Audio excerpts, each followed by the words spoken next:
Mapagpalang araw po sa ating lahat. Ako po si Emmanuel O. Alejandro. Ito po ang aking daily devotion ngayong April 28.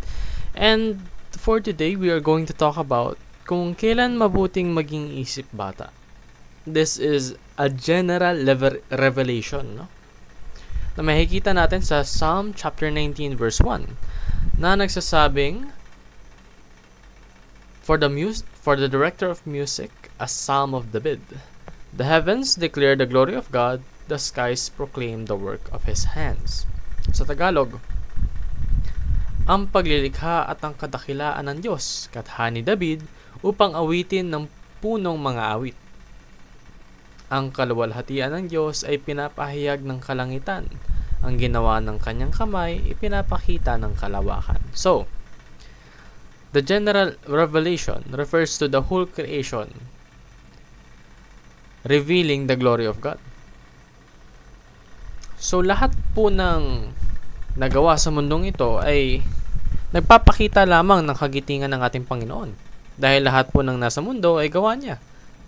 Tunay ngang siya'y nararapat sa ating buong pusong pagtitiwala at pananampalataya.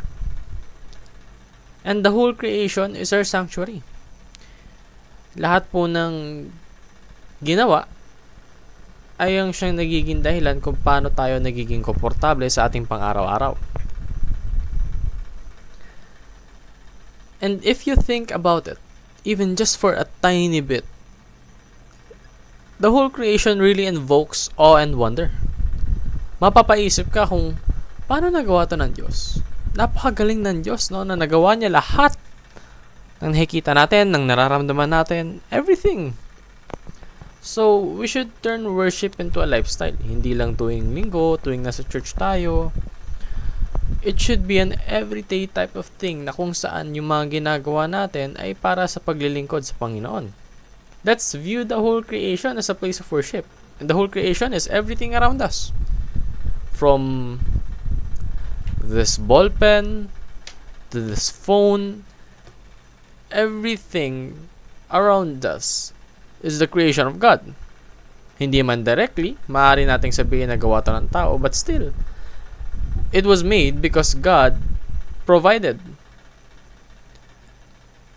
So we should use these things in a way that glorifies Him. Let's be a child in God's world of wonder. Yun lamang po ang aking daily devotion. Maraming salamat sa pakikinig. Magpalain po tayong lahat, and let us all give glory to God.